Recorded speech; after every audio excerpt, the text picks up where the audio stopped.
Bayamim. Abraham Zaken, qui est devenu sage, âgé, Bayamim. Il était dans les Yamim, Ve Hashem berach et Abraham bakol, et Hashem a béni Abraham bakol.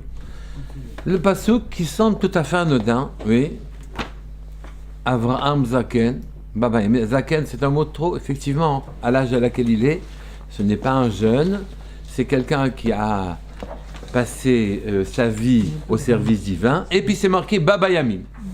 Ça veut dire quoi, Bayamim? Il va à ses jours, il va dans les jours, d'accord? Oui, et Akadosh Baruch Hu était Berach Avraham, Bakol, il a béni Avraham dans tout.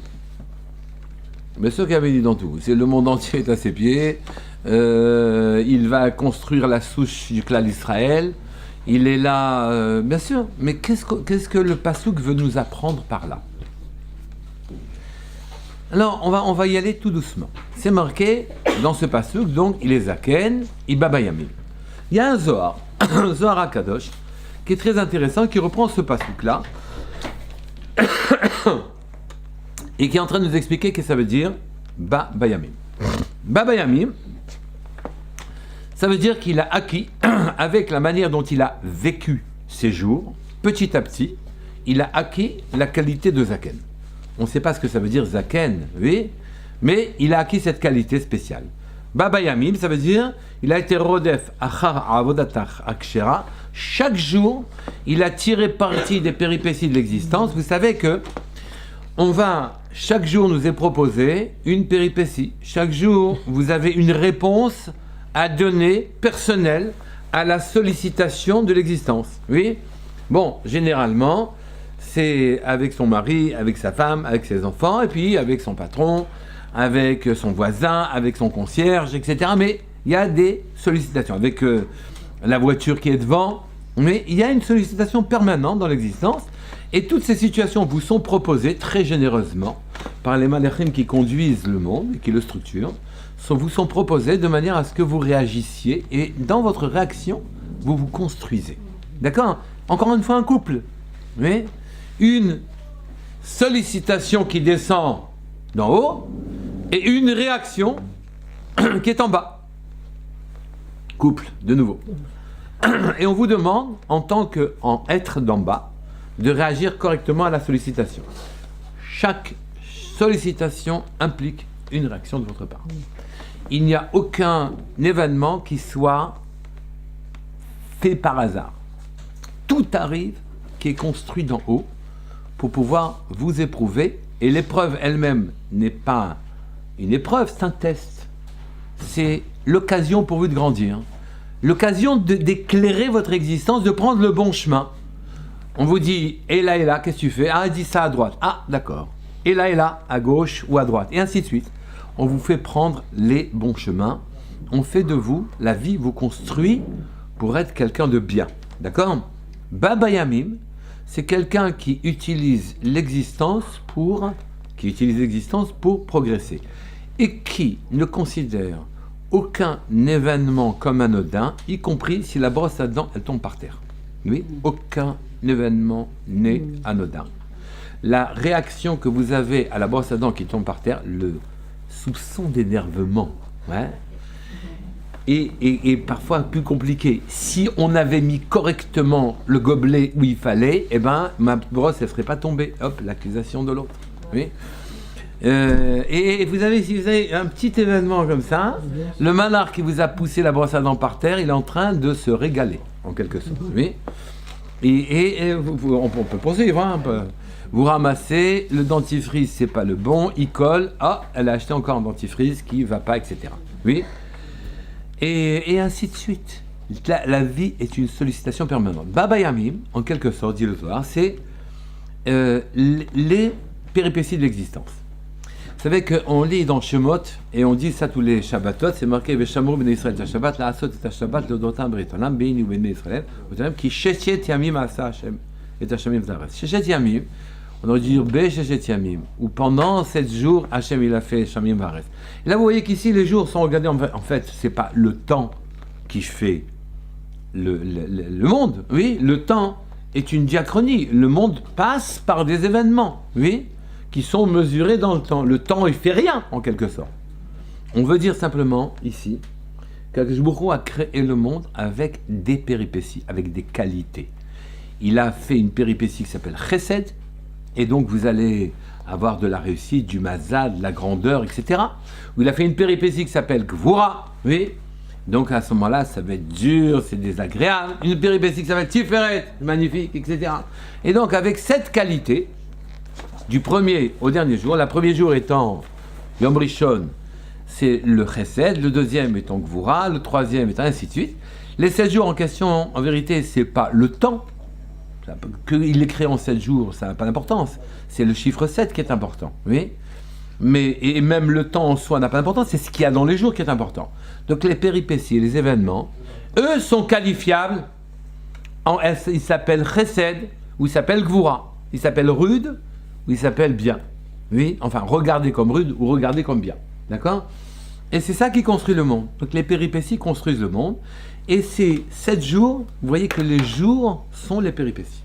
Sont les qu'on qualifie de Chesed, le premier jour. Donc, et Abraham est monté chaque jour davantage, de Chesed en Chesed, de Chesed en Chesed. Oui, la qualité d'en bas qui est d'ordonnancer la bracha, qui s'appelle Malchut, cette qualité en bas, elle a une catégorie Chesed. Donc il est déjà rentré dedans, et donc il a fait du Chesed en bas, il a ouvert sa tempe des 4 côtés. Puis il est monté, et dans le fondement du monde, même il a agi, il a cherché le Chesed dans le fondement du monde. Il est monté jusqu'à temps qu'il a acquis la qualité de Chesed fondamental. Est-ce que je suis clair ? Donc si vous voulez, comment vous acquérez la qualité de Chesed fondamental, celle de Zeranpin? Comment vous l'acquérez? Parce que vous passez vos tests en permanence et vous savez répondre Bechesed à chacune des sollicitations. Et donc, votre Chesed devient de plus en plus fin, de plus en plus fin, de plus en plus fin. Et à ce moment-là, vous rencontrez à un moment, Abraham a rencontré, quand Akadosh Baruch Hu a été satisfait, le Chesed d'Hachem, et donc il a été le vecteur par lequel le monde va bénéficier de sa bracha. Oui, et tout réussissait. Tout ce qui entourait Abraham avait la marque, le sceau du Chesed. Donc c'est ça, hein? Zaken ba bayamim.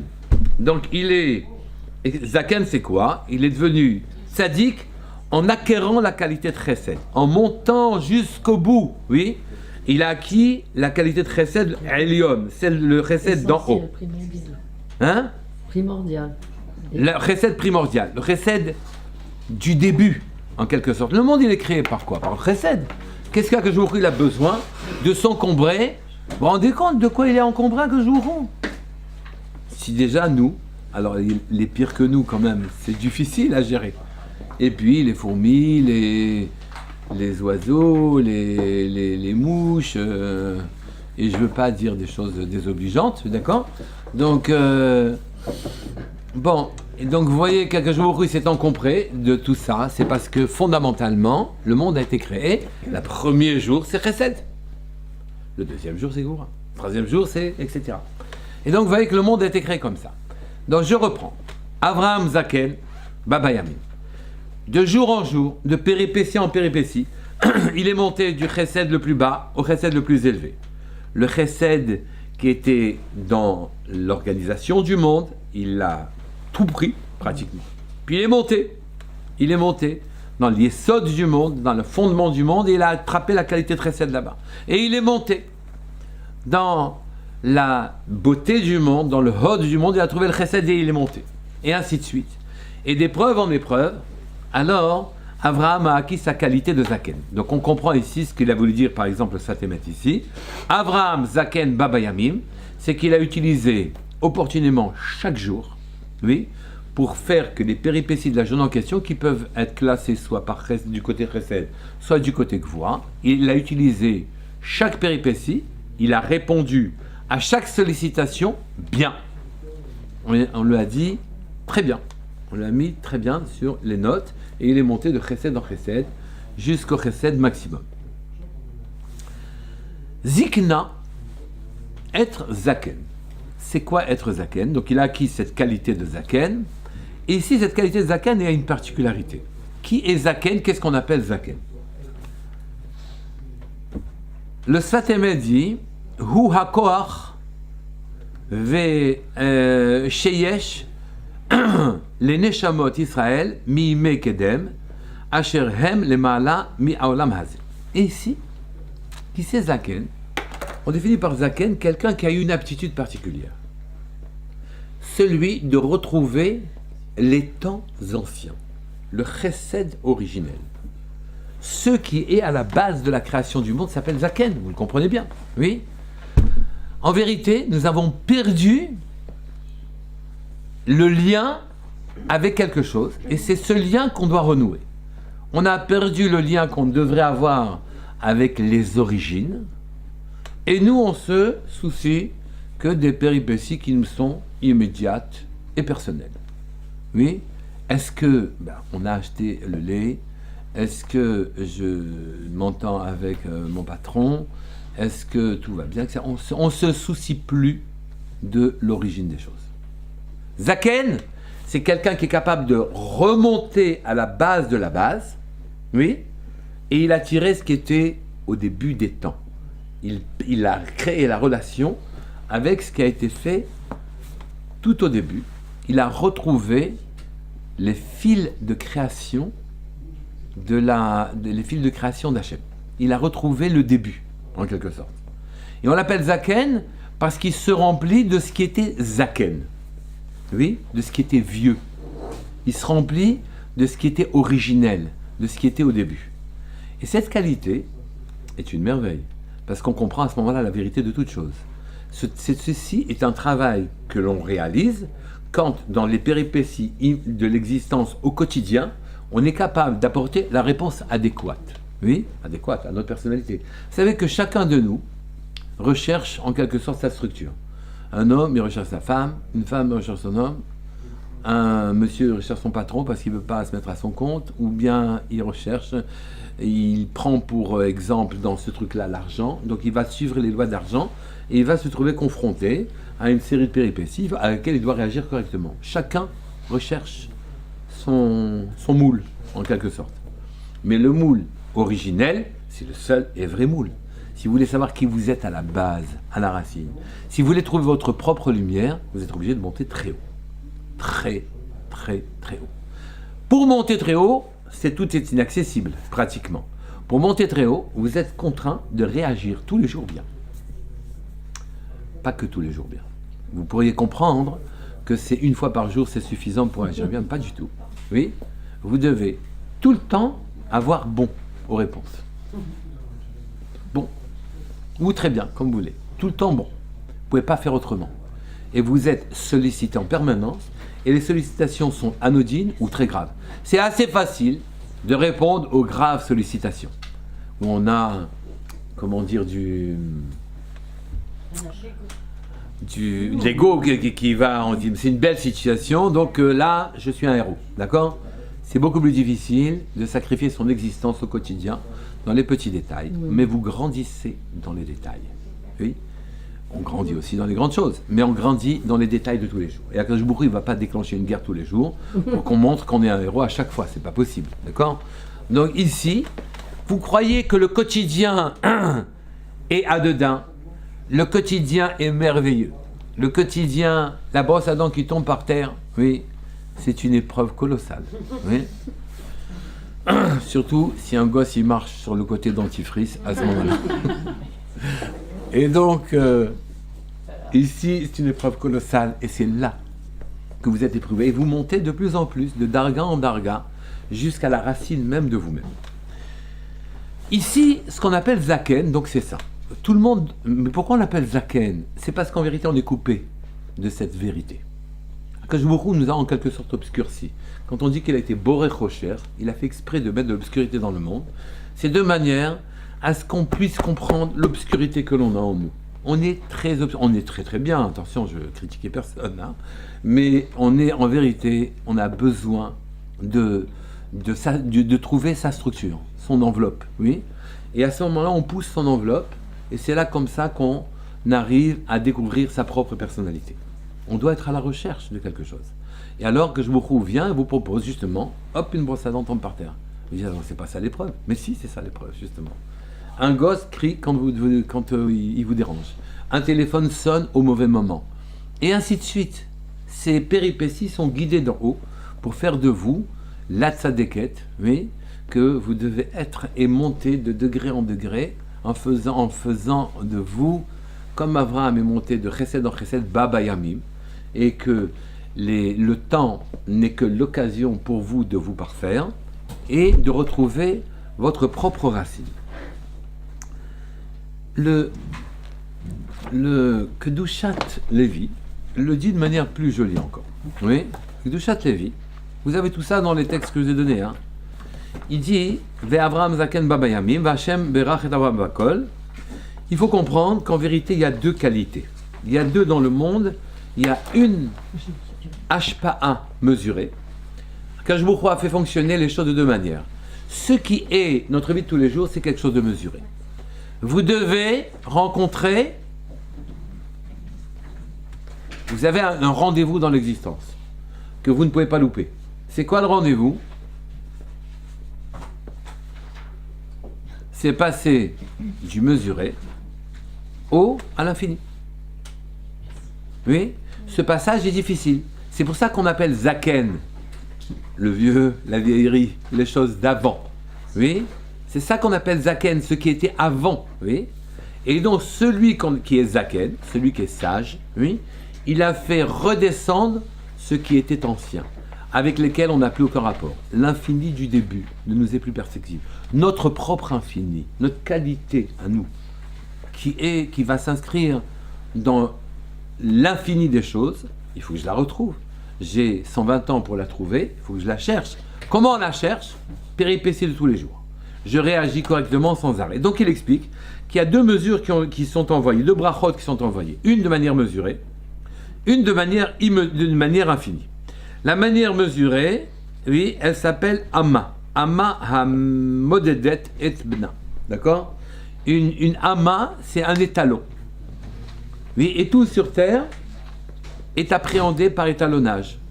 Une mesure d'intelligence, une mesure de rigueur, ou bien une mesure de rigueur dans la compréhension, ou bien une mesure de rigueur dans la compréhension, oui, ou bien une mesure au contraire d'ouverture. Mesure de rigueur, mesure d'ouverture, structuration, non-structuration. Et donc, Akadosh Baruch Hu envoie sur Terre deux types de mesures.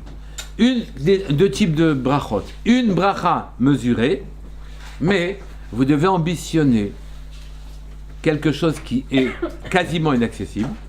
Vous devez ambitionner d'atteindre votre dimension où il n'y a plus de mesure. D'accord? Donc la dimension originelle. Vous pouvez poser toutes les questions. Hein. D'ailleurs, les peuples sont appelés Umot. Umot Haolam. Les peuples sont appelés Umot Haolam. Et Umot, ça vous fait penser à quoi? Amat. Étalon. Mesuré. Am Israël s'appelle Am. S'appelle pas Umma. S'appelle Am. Israël, lui, il cherche à atteindre le ratson originel, la volonté, ce qui était contenu dans la volonté d'Hachem de créer le monde. Or, Hachem, vous pensez bien qu'il sait pas, il est obligé de supporter les avanies de beaucoup de personnes, des insectes, des fourmis, des vaches et j'en passe, oui. Il faut les nourrir et personne n'est content. Et lui, il s'est intéressé à ce monde-là, c'est que le chesed était la base même du premier jour de la création. Donc, mais c'est un chesed infini. Si je veux retrouver mon caractère à la racine, je suis obligé de remonter jusqu'à l'infini. Pour remonter jusqu'à l'infini, il faut que je développe ma qualité de manière infinie. Que je lui donne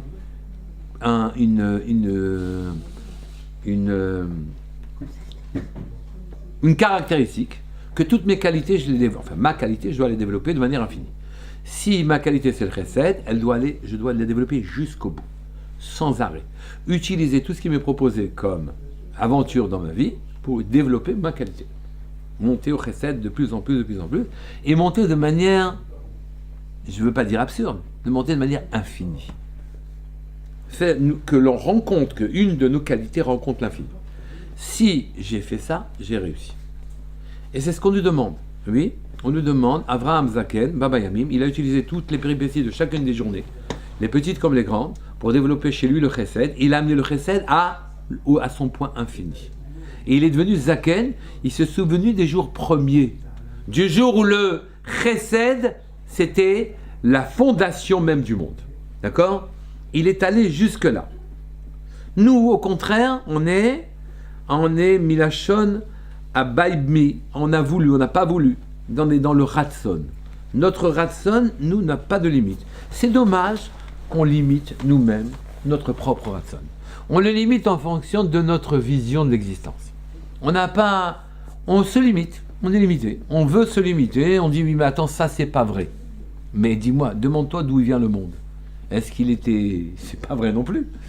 Oui, qui va créer le monde? Regardez la logistique que ça implique. Vous devriez vous dire, mais le monde en soi, il confine à l'infini. Il confine à quelque chose qui n'est pas concevable. Oui, mais moi, c'est quoi mon but dans l'existence? C'est d'arriver à ce que je ne sais plus concevoir. Arriver à ma dimension personnelle. Ma dimension personnelle est forcément très élevée. Attention, vous devez faire ça pour vous, pour votre mari, pour vos enfants. Pour tout l'environnement d'une manière générale, vous devez le faire flirter, côtoyer avec l'infini. Vous devez chercher où est-ce que vous pouvez trouver les raisons pour lesquelles le monde a été créé. Et c'est ce qu'il a fait Abraham. Abraham, il est venu et il a utilisé chaque jour pour aiguiser son chesed jusqu'à l'amener à l'infini. Il est devenu donc le vecteur même de chesed du monde. Avant lui, dit le Midrash, on ne connaissait pas Zikna. Maintenant, vous pouvez comprendre ce Midrash. Avant Abraham, on ne connaissait pas Zikna. Zikna, c'est quoi? Les jours anciens, la vieillesse. Je suis détenteur du savoir des jours anciens. D'accord? Mais avant, enfin pas moi, Abraham, oui, avant, oui, Abraham, il n'y a pas eu personne, et tout le monde regardait de manière horizontale le monde, oui, ils regardaient au devant eux, mais faire descendre l'infini sur terre, faire descendre ce qui a justifié l'existence du monde entier, oui, personne ne l'avait fait avant lui. Il a fait avec son chesed porté à l'infini, fait descendre une des qualités qui a été créatrice du monde, le chesed. Et nous pouvons faire ça chacun avec nos qualités. Vous n'avez qu'à pousser votre qualité à l'infini. Et si on ne la connaît pas? Hein? Parce qu'on ne la connaît pas. Vous allez la découvrir avec les péripéties de l'existence. Devant la première épreuve, elle va vous montrer c'est quoi ce contre quoi vous devez lutter. Ah, et ne dites pas c'est l'autre qui a fait tomber la brosse à dents. Non, mais donc, c'est l'autre qui a fait c'est truc. un défaut à arranger plus qu'une qualité à développer. Du coup. Non. En luttant contre mon défaut, émerge ma qualité, évidemment. Hein? Non, justement, on ne lutte pas contre une qualité.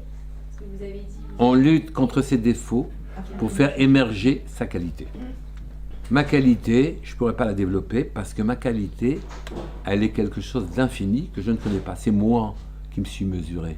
C'est moi qui ai bloqué les choses. C'est moi qui ne veux pas regarder le monde comme quelque chose, comme un vecteur d'infini. Mon regard est restrictif. Mon regard est structurel. Il veut l'envelopper. Oui, je ne peux regarder que de telle à telle longueur d'onde.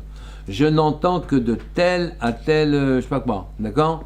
Et ainsi de suite. Mais en vérité, c'est pas vrai. Je suis infini.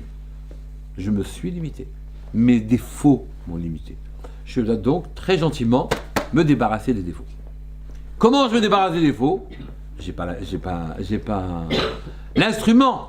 Comment je me débarrasse des défauts? En réagissant correctement à toutes les péripéties qui me sont proposées. C'est pas moi qui décide, c'est là où on m'envoie le malheur, puis le malheur qui me provoque telle ou telle chose.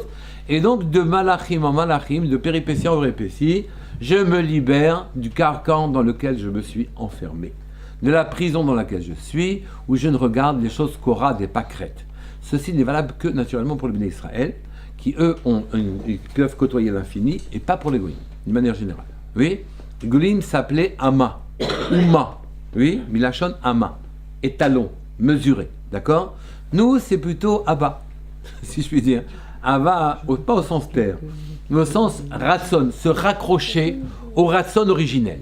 Et donc, il y a eu à l'origine de tout un ratson, puis nous avons appliqué notre mahashava, notre pensée, et puis nous avons agi. Donc les actes et péripéties sont appelés petits. Les influences de ce qui se passe sont que des petits enfants, en quelque sorte. Il y a eu la volonté originelle, ratson, il y a eu la mahashava de l'homme, pensée qui, elle, ma mahashava, ma pensée, elle est le père de mon action. Si je pense pas, je n'agis pas. On ne parle pas des actes que l'on fait de manière réflexe. Oui, mais d'une manière dans la vie, je me dirige avec ma pensée. Mais ma pensée, elle est le père de ma pensée est le père de mon action. Et le père de ma pensée, c'est le ratson divin. Ce que je dois retrouver, c'est le ratson divin. Je reprends? Je reprends pas? Je reprends? Est-ce que c'est clair? Je reprends. À l'origine de tout, il y a le ratson divin, mais il a été perdu. On ne sait pas pourquoi le monde a été créé. Mais je ne sais pas non plus pourquoi moi j'ai été créé. Et j'ai le devoir, dans le courant de mon existence, oui, de me retrouver. Oui, parce que dans l'histoire du monde, j'ai ma place, elle est là-bas, mais je ne sais pas où elle est. Elle est sur une île comme ça, et c'est quand même intéressant de savoir d'où on vient et ce qu'on est censé réparer. Mais seulement, ça, c'est pas à ma portée. Ce qui est à ma portée, par contre, c'est d'utiliser ma pensée pour réagir correctement à toutes les sollicitations de l'existence, les plus petites comme les plus grandes. Mari difficile, enfant difficile, patron difficile, concierge difficile, etc. Et j'en passe et j'en repasse, d'accord? Épicier difficile, travail raté, ou bien au contraire, travail réussi, épicier gentil, etc. Vous avez toutes les péripéties de l'existence. Chacune des péripéties est calculée là-haut, c'est une épreuve. Le bon est une épreuve, le moins bon est une épreuve aussi. On demande que vous réagissiez. Et quand vous allez réagir, vous montez d'un cran, sans arrêt. Abraham a utilisé tous ses jours pour monter sans arrêt d'un cran, et il a atteint sa racine. Et donc, ayant raccordé son tuyau en haut, il a fait permettre au chesed de descendre dans le monde. Avant lui, il n'y avait pas Zikna. Il n'y avait pas... Je parle très pratiquement. N'importe qui a le devoir de le faire. Oui, c'est une ardente obligation. Et donc, il a rattaché le tuyau là-haut, il a fait descendre dans le monde le chesed. Avant lui, il n'y avait pas Zikna. Il n'y avait pas de rattachement à l'infini. Hein? Il y avait des tzadikim avant lui. Ils n'ont pas... Et avant lui, il n'y avait pas Zikna. Ils n'ont pas accroché avec le haut. Ils étaient des tzadikim, mais ils n'étaient pas bayamim. Ils ne sont pas passés dans leur jour, péripétie après péripétie pour se construire. Et donc, ils n'ont pas rattaché au haut.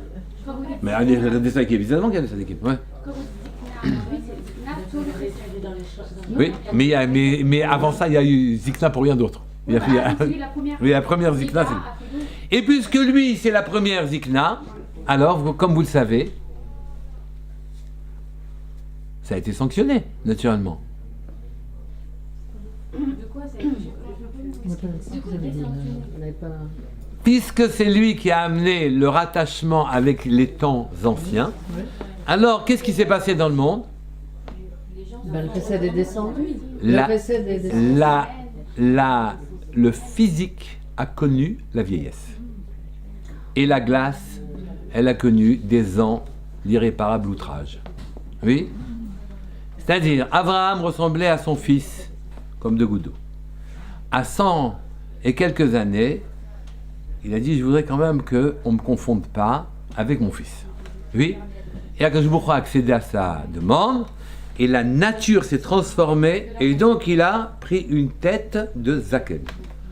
Voilà. Et donc, puisque maintenant la qualité de Zaken est descendue, la possibilité de rattacher, puisqu'avant ils étaient tous jeunes, tout était horizontal, ils mouraient d'un seul coup, quoi, c'est tout. Ils étaient jeunes, vieux, c'est tout. Il n'y avait pas on voyait pas. Il n'y avait pas très vieillesse. Ouais. Tandis que là, il a acquis le droit d'apparaître Zaken. Il a acquis les cheveux blancs, la barbe blanche, etc. D'accord? Et donc, ici, ça c'était le propre d'Abraham. À ce moment-là, on a dit, il n'y a pas de Zikna avant lui. Généralement, on traduit, il n'y avait pas d'homme âgé avant lui. Et donc, il a demandé à ce qu'il se distingue de son fils, parce que lui, il a fait un travail que son fils n'a pas encore accompli.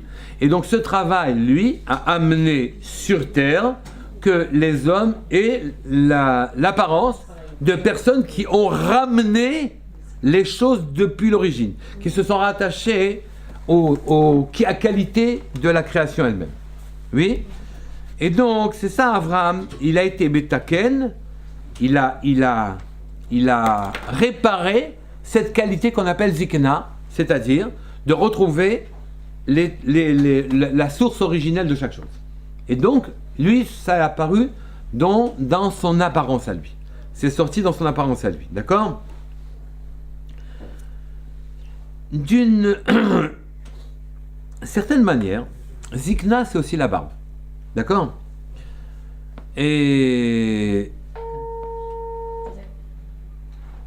Zikna, c'est aussi la barbe. Bah, ça y est, il est parti.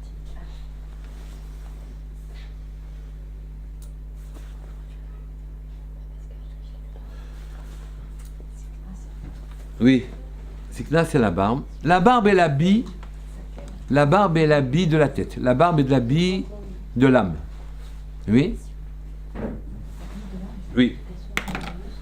Le Gdushat Lévi fait un parallèle très intéressant. Le Gdushat Lévi fait un parallèle très intéressant. Oui? Et il dit, regardez, les gens âgés donc, ont une barbe. Oui? Et la barbe, elle est l'habit de l'âme. Comment on sait que la barbe est l'habit de l'âme? Quand j'enlève mon habit, j'ai pas mal. Quand on se coupe la barbe, on a pas mal. Oui? Et donc, Akadosh Baruch Hu a fait les cheveux, les poils, d'une certaine manière, comme étant les émanations de ce qu'il y a à l'intérieur. Comme si la paix, pas là, bon, comme si le poil est en train d'exprimer ce qu'il y a à l'intérieur, d'accord? Et donc, on dit, il faut un habit à chaque chose. On ne peut pas exprimer quelque chose s'il n'a pas d'habit. On ne peut pas exprimer quelque chose s'il n'a pas d'habit. La parole exprime quelque chose. Les mots expriment quelque chose. D'accord? Si j'ai pas de quoi exprimer, si on nous laisse muets, ben, il ne se passe rien, en quelque sorte. Donc les poils sont l'habit du nefesh. Et qu'est-ce qui est l'habit du Hatson, d'Hachem?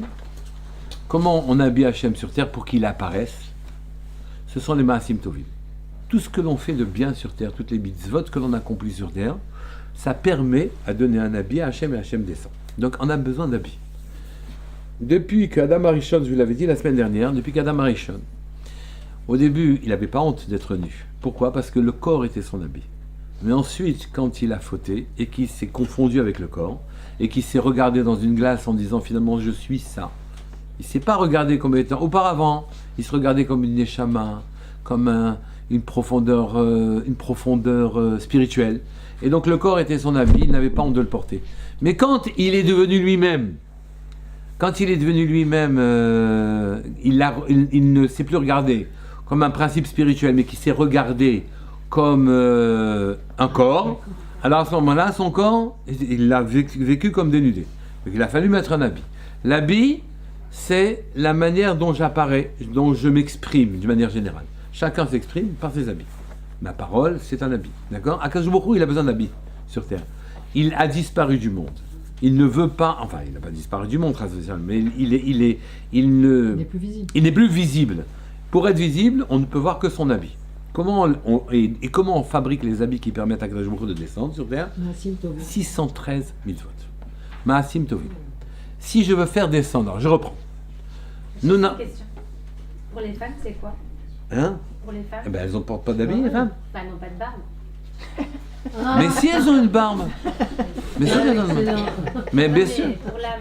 Mais non, mais elles ont une barbe, bien sûr. C'est la barbe de leur mari. C'est la barbe de leurs enfants. Et après, quand elles n'ont pas de mari. Et si elles n'ont pas de mari, elles n'ont pas d'enfants, elles vont à la synagogue et elles vont prier et elles vont répondre Amen et elles favorisent Bikur Cholim, elles font les mitzvot. Oui, les mitzvot, c'est l'expression, c'est ces choses-là. Le monde, la femme, elle n'est à considérer qu'avec l'homme. Il n'y a pas de femme sans homme. bien que les femmes veulent dire que les hommes sont là pour leur une participation dérisoire, de manière générale. On pense Et- pas ça du tout. C'est le revers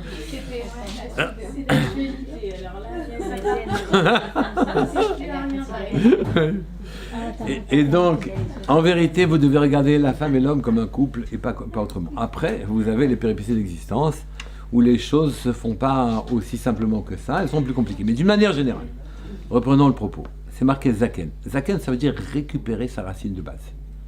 Celle inaccessible. C'est pour ça qu'on l'appelle Zaken, parce qu'elle est des temps anciens. Elle est à la racine de base elle-même. Oui. Et comment je la récupère? Par les péripéties tous les jours. Tous les jours, j'ai une péripétie. J'ai l'occasion de m'énerver tous les jours, l'occasion d'avoir un problème tous les jours, et que la manière dont je réagis à ce problème, je construis ma véritable dimension.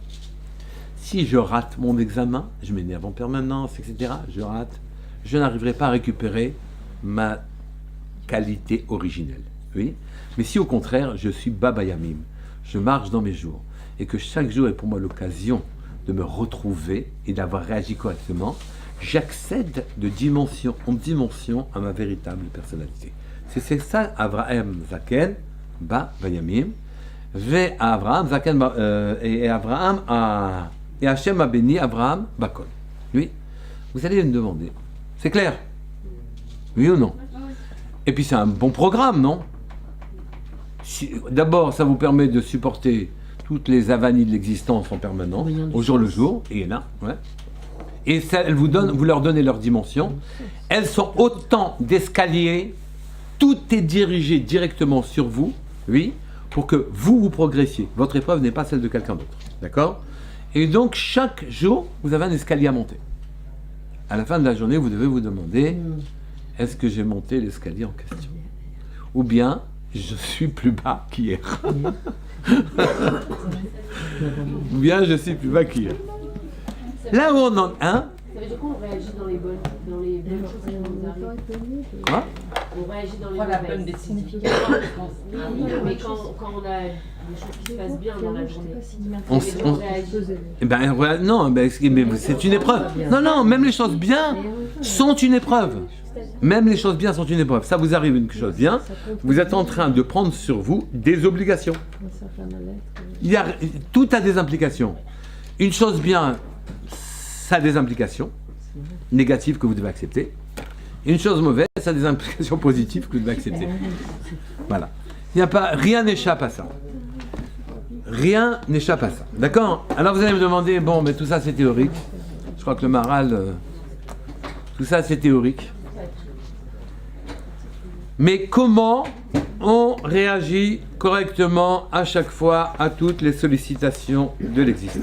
Oui. Et quel est l'instrument par lequel je comprends que je suis en train de me construire? Oui ou non? Vous savez qu'Abraham est devenu Zaken après la dernière de ses épreuves, en quelque sorte. Oui. Et la dernière des épreuves, c'était Akedat Yitzhak, sacrifice de son fils. Pour quelqu'un qui a amené le bout du chesed dans le monde, le sommet de la rigueur, arriver à le faire, c'est quelque chose d'exceptionnel. Ce qui montre bien qu'il a acquis la dimension de chesed, s'est exprimée en avalant même la gvoura, en avalant même les choses difficiles. Donc vous ne pouvez pas être que chesed, c'est insensé. L'accomplissement des avot a été parfait. Et donc Abraham, qui a grandi en faisant descendre le chesed le plus extrême du monde, il a pris sa dimension réelle le jour où il a accepté de sacrifier son fils. Sacrifier est un mauvais mot, oui, mais quand vous regardez bien, vous sacrifiez vos enfants en permanence, soit sur l'autel de l'argent,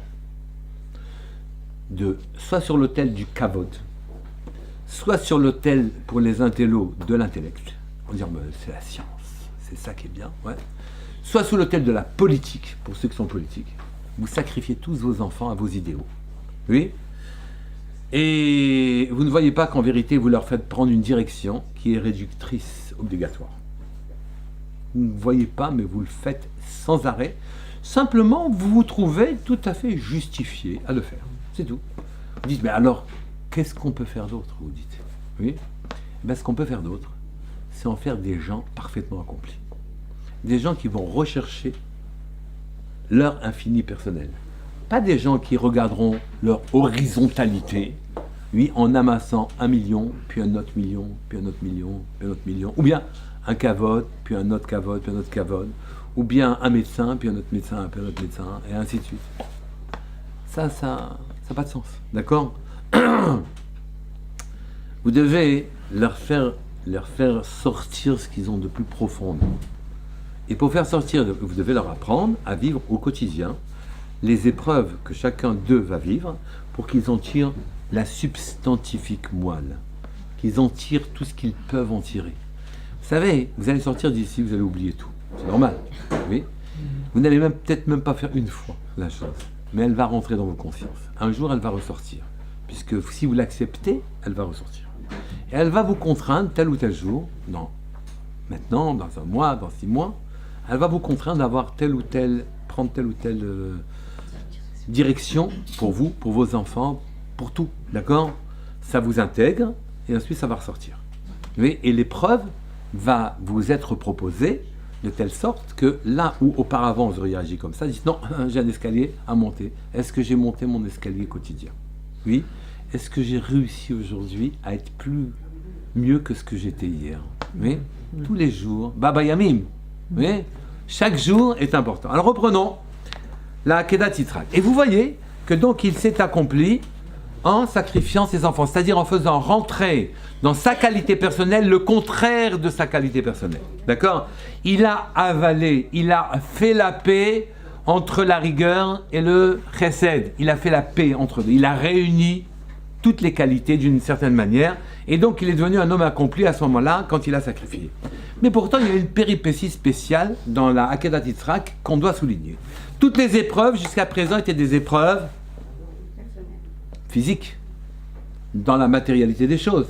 Oui, il a été jeté dans Kifshanaesh, il est descendu en Égypte, et ainsi de suite. Les 10 épreuves étaient des épreuves dans la vie qui impliquaient des répliques, des réponses matérielles.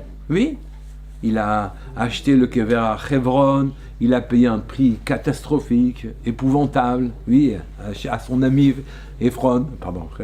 Et donc, et les épreuves se sont accumulées, mais elles impliquaient des actes physiques. Or ici, il semblait ici, non, je vais souligner autre chose. Non, je vais souligner autre chose. Il semblait ici que ce soit un acte physique, qu'il fallait qu'il sacrifie son fils. Oui, physiquement, il l'a fait monter sur l'autel. Or, Akadosh Baruch Hu lui a dit de le faire monter sur l'autel, seulement. Il ne lui a pas dit de le sacrifier, il lui a dit de le faire monter.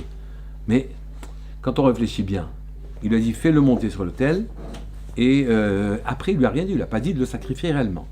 Mais quand on réfléchit bien, un homme de la dimension d'Abraham, il ne se trompe pas de savoir s'il doit seulement faire monter son fils sur l'autel ou s'il doit le sacrifier. Évidemment qu'il devait le sacrifier. Alors pourquoi c'est marqué Haléou, fais-le monter sur l'autel. Ola al-Haléou. D'accord? Pourquoi? Et pourquoi cette ambiguïté? Pourquoi cette ambiguïté? Hein? Oui, c'est bien, vous avez la souvenance, ouais, c'est bien.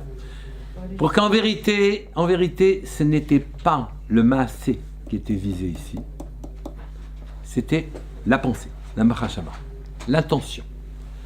Akadosh Baruch Hu a voulu peaufiner l'intention d'Abraham. Mais pour peaufiner l'intention, on est obligé d'aller à la limite du maasé. D'où l'ambiguïté de est-ce qu'il faut le faire monter sur l'autel ou bien le sacrifier. Lui, il entend le sacrifier, il ne se trompe pas. Et il fallait le faire monter, il ne se trompe pas. D'accord? Donc, à la limite entre le maasé et l'intention, à la limite, dans ce sacrifice-là, où on ne sait pas trop bien s'il devait que monter sur l'autel, ou s'il devait vraiment le sacrifier, à tel point qu'Abraham disait, mais attends, je vais peut-être lui faire une marque. Oui? Et le malach lui a dit, tu ne touches pas. Oui, tu ne le touches pas. Tu n'as plus besoin. En disant, tu ne le touches plus. Il dit, mais attends, c'est dommage. Une fois que je me suis surmonté et que j'ai fait tout ce que je devais faire pour mon fils et que j'ai accepté de le sacrifier, une trace quand même, une goutte de sang. Et le malach dit non. Ce non, il est en train d'indiquer que la kavana d'Abraham était parfaite. La pensée, l'analyse, la compréhension, l'intention qu'il avait a été totalement réparée. D'accord? Donc la dernière épreuve, celle qui parfait Abraham, ce qui est la Hakeda, le sacrifice de ses enfants, c'est un sacrifice dans l'intention. Quand un enfant, les parents de Froum, ils envoient les enfants dans les yeshivot finalement sans leur donner de formation professionnelle, on peut considérer qu'ils les ont sacrifiés. On sacrifie ces enfants, d'accord? On les sacrifie à ses idéaux personnels. Celui qui les met dans l'histoire de l'argent, il sacrifie le gosse aussi. Parce que finalement, il aura une vie d'âne qui va tirer l'argent son varé. Oui? Et c'est comme ça. On fait ça, d'accord? Sacrifier au kavod, sacrifier chacun d'après sa folie personnelle, il met ses enfants dans une équation dans laquelle lui, ils vont dupliquer ses folies à lui. Comment Et- c'est ce que vous pour les enfants? C'est quoi, justement. ils choisissent aussi les enfants. Hein. Non. Juste les parents qui mettent. Un zaken, il fait descendre la vérité. C'est très difficile. On avance et on voit. Il n'y a pas de solution Il y en miracle. a un qui peut être beau pour ça, et l'autre pour ça. Il y en a toujours un qui est dans là et l'autre qui est là-bas. Et vous ne pouvez pas avoir de règle. D'accord?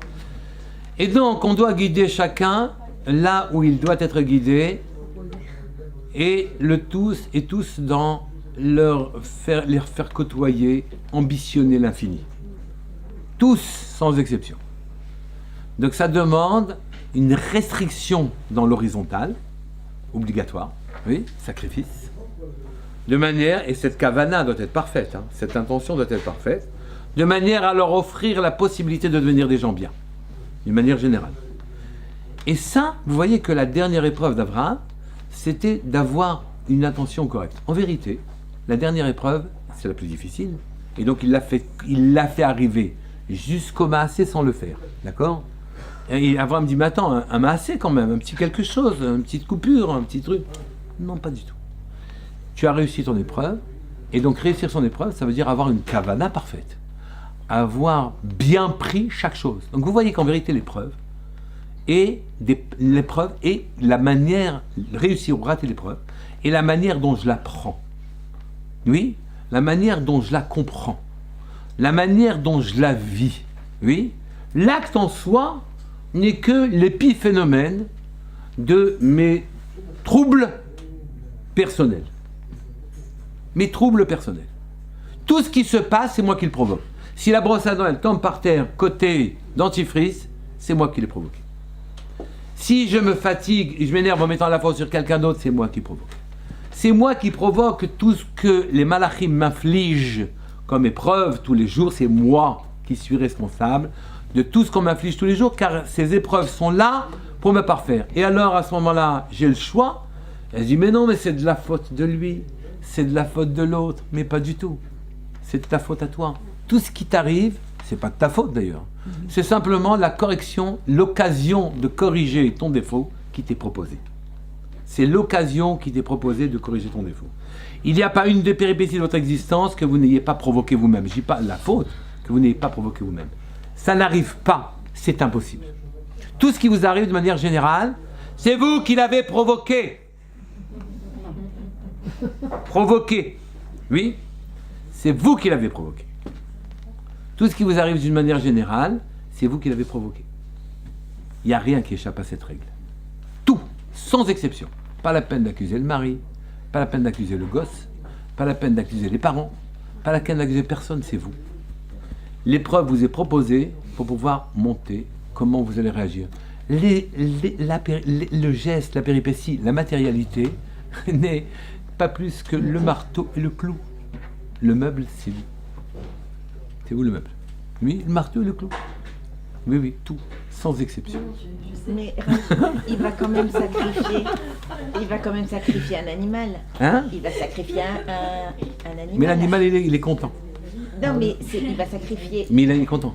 un Non, mais vieux, le maasé, un vieil parce qu'il y a eu animal. le maasé. Est-ce que c'est un Il y rapport a eu un avec lui maasé, par rapport aussi Mais bien sûr, Voilà. évidemment, Il l'animal. sacrifie le vieux qui est en lui. Alors, par rapport Mais aux non, autres, l'animal a permis de fournir Oui. la neshama dont tu avais besoin, Yitzhak. L'animal, en vérité, il compte de la Neshama qui a permis à Yitzhak de vivre. Non, c'est la mécanique, elle fonctionne. Il n'y a pas d'injustice. Non, pas ça, mais c'est pas un jeune animal, il a sacrifié un bouc, il n'a pas sacrifié un agneau ou un... Et pourquoi il aurait sacrifié un jeune animal? Quel rapport Quel son rapport âge? Mais par rapport à lui qui est un vieux qui ne veut pas justement imposer peut-être sa manière de voir à Yitzhak qui va être le contraire de lui finalement. Et alors, mais Et ben, le il bouc, sacrifie le bouc, il est peut-être vieux, mais il a une âme jeune. Bien compris. Quel rapport? Non, il a fourni ce qu'il fallait comme à Yitzhak. Sûrement. Mais c'est du jeune, il n'y a pas de problème. Oui, Non, j'ai bien compris ce que vous avez dit. Je suis très contente d'avoir tout ce que vous avez dit. Voilà. ça valait le coup de venir, hein. Exactement, vous savez. Mais c'est pas une question de ça. Je parle pas de ces épreuves-là. Je parle de... Et si jamais c'est des épreuves que Dieu nous en préserve, très dures, dramatiques, est-ce que ça veut dire qu'on est... Oui. C'est aussi pour nous parfaire? Oui, Bah oui. sans exception. Écoutez, je viens de perdre ma soeur, je peux te dire les choses qu'elle veut. Oui. J'ai juste une question. Oui, tout, sans exception.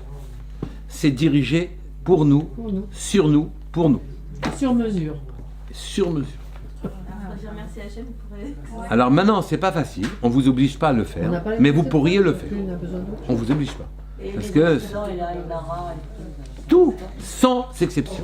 La Inara, c'est encore l'autre. Dans la Keda, Non. La Nera, c'est l'autre, mais qui me tombe dessus à cause de Non, mais on moi. va dire c'est l'autre. mais c'est Ouais, pas on va l'autre, dire, mais c'est ça, l'autre, c'est pas on l'autre. les aime. Ça doit arriver. dans la Keda, Oui, quand même. après, Dans la Keda, il y a, si je me souviens bien, Sarah, Elle meurt. Mais on comprend qu'elle veuille pas. Elle Non, elle part, survit- ça y est. elle survit pas. Ouais. C'était trop pour elle. je veux dire, c'est l'épreuve d'Abraham, il perd sa femme quand même dans cette histoire. Il perd- il garde son fils, Il, mais per- il perd sa femme. il garde son fils, mais il perd sa femme. Et Et, il perd sa mère. Et, oui. Maintenant, vous pourriez dire. parce qu'on n'en parle pas, mais c'est quand même... Mais non, mais attendez, dans le monde, d'une manière générale, personne ne reste plus un certain temps. Tout le monde part à un moment. Oui. Le moment où il part, en principe, c'est le bon C'est moment. l'heure de Sarah. Sauf ceux qui ont accéléré le mouvement. Oui. Mais en principe, on part. Donc il y a un moment ou un autre, on va partir. Ne faites pas de difficultés sur le fait que quelqu'un part du monde. Bien sûr qu'il part du monde. Il y a un moment pas ou un une autre, Abraham aurait eu cette peine de perdre Sarah, il n'y a pas de problème. C'est vrai. À un moment ou un autre, il aurait eu cette peine. Elle est venue sur cette péripétie-là. Donc il va falloir, pour lui, gérer sa pensée, sa kavana, vivre correctement cette situation-là en fonction de ça. C'est-à-dire, c'est marqué Velif Kota. Parce qu'elle va jusque-là, Et- l'épreuve, c'est ça ce que je veux dire. L'épreuve- Elle s'arrête pas... Mais il lui en a voulu. Elle s'arrête pas... Il lui en a voulu. Velif Kota, c'est écrit avec un petit rat. Il en a voulu à qui? À Sarah d'être partie, de ne pas avoir supporté? Oui. Ah, non seulement elle n'est plus là, et en plus il lui en... Mais non, on veut. Ça lui fait pas, ça lui fait plus rien, hein, Sarah. Elle est pas là, hein. Bah, il y a sa Neshama, on laisse la Neshama de quelqu'un tranquille quand il Non, mais ça y est, c'était souligné simplement de manière très délicate. Hein, avec le livre Kota, la lettre est écrite petit, en plus petit. Le Raf est écrit plus petit. Mais je veux dire, le fait qu'on fasse des fautes, c'est la normalité des choses. C'est pas, on ne va pas incriminer tout le monde à cause des fautes. Simplement, est-ce que vous avez progressé, oui ou non? C'est ça le problème. J'ai compris. Il n'y a rien d'autre que ça. Et maintenant, toutes les propositions qui vous ont fait d'une manière générale dans l'existence, au jour le jour, de minute en minute, de seconde en seconde, c'est une épreuve. Et cette épreuve, c'est une épreuve interne de pensée, de kavana. Comment vous la prenez? La matérialité de la chose n'est là, que pour être le support de votre pensée. Vous devez faire évoluer votre pensée pour qu'elle arrive à l'endroit où elle doit arriver, que vous voyez dans votre épreuve que c'est ça qui est bien. Ce qui vous arrive, c'est bien. Oui, c'était bien, ce sera bien, et que ça n'amène que pour le bien. Si maintenant vous réagissez mal, à ce moment-là, la pensée ne se construit pas correctement, et vous-même, vous êtes déstabilisé. C'est ça que je voulais vous dire. J'avais lu dans un livre, un rave, il disait il n'y a pas d'épreuve dans le monde, c'est juste la façon dont